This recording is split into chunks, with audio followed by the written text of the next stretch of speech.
Matt Manning, Jason Foley, and Alex Lange just completed a combined no-hitter for the Detroit Tigers against baseball's third best offense in the American League, the Toronto Blue Jays. Let's take a look at how they were able to achieve this awesome feat and the first combined no-hitter in Tiger franchise history. So lucky for us, Baseball Savant is an amazing resource that we're able to check out and see exactly how these pitchers broke down these Toronto Blue Jays hitters and attacked them in the zone all day long and were able to accomplish this. So now what we're going to do is we're going to take a look at Matt Manning and how he attacked the Blue Jays hitters in the first inning. For the game against the Blue Jays, it was delayed due to weather, and there was rain in the area and actually rain at the stadium during that top of the first. So it was really important for Manning to get through that unscathed, as that really is what set him up to be successful in the rest of this game. He had control issues early on a little bit, and I think that a big factor in that was the weather. It was a wet ball. He had trouble gripping it early on, and so I think that getting through that and being able to battle through that is what set him up for success. So let's take a look at those at-bats. Tremendous start for Matt Manning, following up what he did in Colorado, which was a really nice start that he had there as well.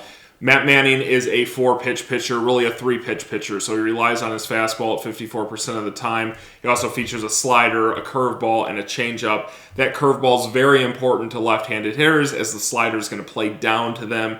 One of Matt Manning's strongest suits on that slider is his vertical movement he achieves. He achieves almost double what the average MLB pitcher achieves on that pitch. So it's very important that he's able to use that to right-handed hitters. That's able to sweep off of the plate away from the righties, and he generates a lot of weak contact and strikeouts off of that pitch. The importance of the curveball then is it just breaks down. So it's just going to break down to a left-handed hitter. It's not going to sweep into them. And he's able to start that pitch middle, normally middle, because a lot of times he'll pitch on the outer third of the plate to left-handed hitters. He does the same thing to righties, so he always attacks the outer third to middle of the zone. The reason for that is both of those pitches are going to sweep in a direction that's off of that zone. So, for example, for a right-handed hitter, if he's attacking the outside third to center of that zone with his fastball, then when he follows it up with a slider, it's going to break off the plate and generate, like I said, a lot of swings and misses and weak contact. Same thing's going to happen with a lefty, except you don't want it breaking into the lefty. It's going to break into their sweet spot, right? Or it's going to hit them. So what you instead want to do is you want to break that pitch down in the dirt to generate those weak swings and contact, which is exactly what he was able to do all day long, really utilizing that fastball to then set up his off-speed pitches and just really dominate a very, very good lineup. The other key to Matt Manning's success is he operates from a very narrow window, so he does not change his arm slot much, if at all, on any of his pitches. So it's coming out of about the same angle, so it really disguises those off-speed pitches extremely well when they're coming into hitters. In this game, Matt Manning got off to a shaky start. So for the first at-bat against Bo Bichette, goes with 4 straight fastballs and ends up hitting him on the 4th fastball up and in. And so you have 1 on. The next at-bat is going to be against Brandon Belt. So at this at-bat, it's a left-handed hitter. What he's going to want to do, like we just talked about, is he's going to want to set him up with fastballs and then utilize that curveball. He is unable to do that. So he misses with the fastball. He throws 3 fastballs in this at-bat and 1 curveball, misses with all 4. And so what you're thinking early on in this game is he going to run into trouble? It was bad weather at the start of the game in Detroit. It was raining for Matt Manning when this game started. So you're worrying about grip on these pitches, and you're worrying about how he's going to be able to attack these hitters.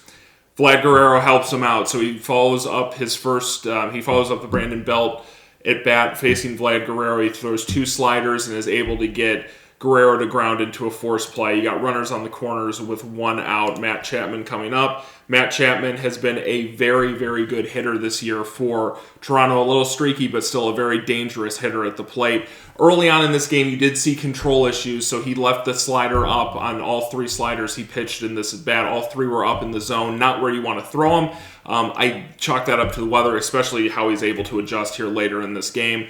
So starts him off, 2 sliders, both up in the zone, and then he's able to come back, dot a fastball on the outer corner, outer edge of the plate, I should say, and that really sets up the rest of the at-bat nicely, gets Chapman to pop out to Spencer Torkelson in foul territory. Then we bring up Kevin Biggio.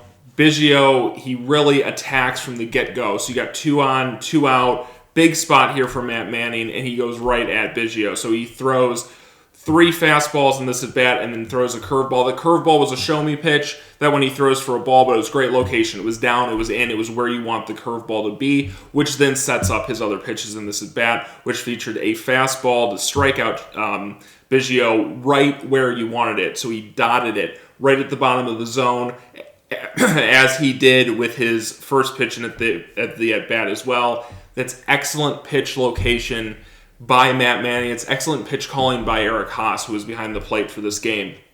The importance of spotting that fastball at the bottom of the zone with a pitcher like Manning, who relies on his off-speed pitches to generate the weak contact, is key, because you're going to have guys that lay off of that pitch or swing late because they think that's going to break into the dirt and it's not going to be a strike. So the ability to locate that pitch effectively was a key throughout this game, and you really saw that carry through as the game went on. What he was able to do in this game is set up his off-speed pitches perfectly off of that fastball.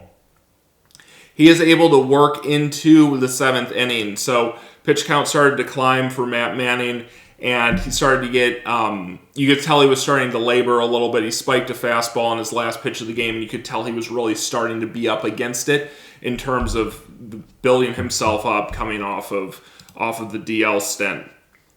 So, not the most popular move in the stadium, but what AJ Hinch ends up doing is pulling Matt Manning out and brings in Jason Foley to get that last out of the 7th inning, and then hopefully continue the no-hitter for the team no-hitter, which is exactly what he did. So Jason Foley comes into this game. Sinker, slider, changeup is what he mainly features. I should say is all he features is a sinker, slider, changeup. The slider and the changeup usage depends on if it's a left-handed hitter or a right-handed hitter. So for a right-handed hitter, the slider is going to be his second most used pitch. Left-handed hitter is going to be that changeup. Very similar reason for why Matt Manning has the curveball and the slider and varies them.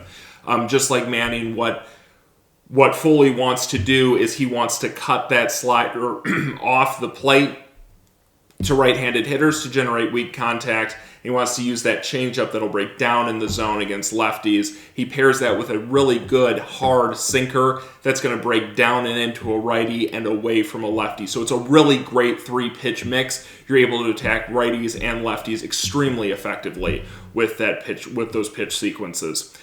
Foley did an amazing job in this game, generated a lot of weak contact, and set up Alex Lange to be able to come in the 9th and close this game out. The next pitcher we're going to look at is Alex Lange. So after Jason Foley goes 1 1/3, where he attacked the bottom of the Blue Jays lineup masterfully, AJ Hinch goes to Alex Lange in the top of the 9th to get the save.